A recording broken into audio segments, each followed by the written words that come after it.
Hello everybody. Thank you very much for inviting me to present a part of my doctoral project within this year's OHBM. I want to talk about the distribution patterns of two serotonin receptor subtypes in areas of the emotion regulation network and how they differ between humans and rats. Why is this specific comparison scientifically relevant? The neurotransmitter serotonin plays a crucial role in the processing of emotions, and for translational purposes it is necessary to determine the adequacy of the rat as a model for human mood disorders. Areas involved in emotion regulation are mainly part of the limbic network, which includes the cingulate and orbital cortex, the hippocampus, and subcortical nuclei located in the amygdala, the thalamus, and the basal ganglia. We extracted receptor densities considered to be homolog between the humans and the rats. And these homolog areas you see in this schematic figure within the same colored boxes. In particular, we investigated areas of the midcingulate and the anterior cingulate cortex, the medial and lateral orbitofrontal cortex, the cornua munus areas 1 to 3, and the dentate gyrus of the hippocampal formation, and subcortical structures like the central amygdaloid nucleus, the nucleus accumbens, and the mediodorsal thalamic nucleus. For our comparative study, we obtained human brains from the body donor program from University in Düsseldorf, from donors without a history of neurological disorders, and rat brains were obtained from adult and male without rats. The tissue pre-processing was the same for both species. After shock frozen of the tissues, they were serially sectioned in the coronal plane at 20 micrometer thickness. Afterwards, we used alternating sections either for the visualization of cell bodies or for in vitro receptor autoradiography. Here we focus on the visualization of the 5-HT1A and 5-HT2 serotonin receptor subtypes.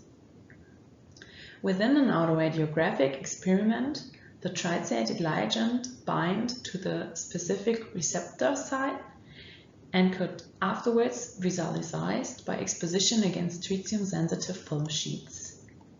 By using of co-exposed standards with known radioactivity concentrations, we transform the gray values of the resulting autoradiographs into receptor densities in femtomole per milligram protein. To optimize the visualization of the receptor distribution patterns, we convert the gray values images into color-coded images where blue tones code for lower receptor densities and red tones for higher receptor densities. Now I would like to show some of our results. The numerical values at the top provide information on the receptor densities in femtomole per milligram protein for the 5-HT1A receptors on the left and the 5-HT2 receptors on the right.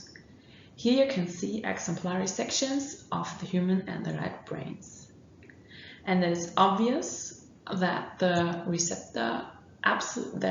distribution patterns of the serotonin receptor subtypes were different in their absolute receptor densities. However, what is really interesting is that we also find differences in the laminar distribution patterns between humans and rats, as well as differences in their relative densities. Now I will show you the laminar distribution patterns. These exemplary sections show the 5-HT1A receptors, and by visual simple inspection you can see distinct species-specific differences in their laminar distribution patterns between humans on the left and rats on the right. Now let us have a closer look into exemplary areas. In humans, the 5-HT1A receptors are mainly distributed in the most superficial layers. here exemplary in human anterior cingulate area 25. Whereas in rat infralimbic area, which is the homologue of area 25, the higher densities were shown in the deeper layers. As another example, human anterior cingulate area 24B showed the highest 5-HT1A receptor densities in the superficial layers, whereas area CG1, a homologue of area 24B, showed the lowest densities in the superficial layers and the maximum density in layer 3. Although the 5-HT2 receptors also show species-specific differences, but they are not as prominent than those from the 5-HT1A receptors. Whereas the human anterior cingulate area 25 presented the highest 5-HT2 receptor densities in the very broad layer 1 to 3, the homologue infralimbic area of the rat showed the maximum density in layer 3. And human area 24B and homologue rat area CG1 presented comparable 5-HT2 receptor densities with a maximum in layer 3. Now we move from differences in laminar distribution patterns to differences in relative densities. That is, when we compare the densities of one receptor across all examined areas in one species. This slide shows exemplary coronal sections through the human hippocampus on the left and the rat hippocampus on the right. Orientation is such that the dorsal is at the top of each image. And the top row provides densities of the 5-HT1A receptors, and at the bottom row you see the 5-HT2 receptors. By simple visual inspection you can already see that there are species-specific differences in the corner munus areas 1 to 3 and the dentate gyrus. These differences we have quantified and could show that the 5-HT1A receptors were significantly in the human corner munus areas compared to the human dentate gyrus, and we found the opposite situation in rats, where the 5-HT1A receptor densities were significantly higher in the dentate gyrus.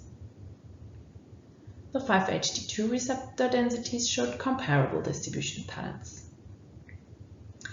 These species differences in relative densities are not only restricted to the hippocampal regions, but were also found in other components of the emotion regulation network, which we show within these coordinate polar plots.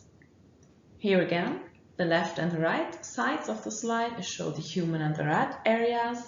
The top row showed the 5-HT1A receptor densities and the bottom row the 5-HT2 receptor densities. These receptor fingerprints were differently in their size, which resulted from the different absolute receptor densities, and variation in the shapes of the fingerprints resulted from differences in relative receptor densities. We also performed multivariate analysis with the 5-HT1A and 5-HT2 receptor densities, which include a principal component analysis, a k-means clustering analysis, and a multidimensional scaling analysis, which I would like to show you here for the humans on the left and the rats on the right. The k-means clustering revealed 4 biologically relevant clusters for the humans and 3 clusters in rats. Important findings were that receptor densities in humans segregate the cortical and the subcortical areas, whereas in rats, the receptor densities segregate the hippocampal areas from the remaining areas. Additionally, in humans, the corner munus areas separate from the dentate gyrus, whereas in rats, the hippocampal areas were located in the same clusters. In view of all these results, I can conclude that the rat is a questionable model for the analysis of disorders associated with alterations of the serotonergic neurotransmission, like mood disorders. In particular, testing of drugs targeting the 5-HT1A receptors has to be considered critically. At the end of my talk, I would like to thank my supervisors, Nicola Palomera-Gallica and Katrin Ammons, and all the others which are involved in this project and helped me a lot. Please also feel free to contact me if you have any questions, and have a look at my poster 958 if you want to have further details.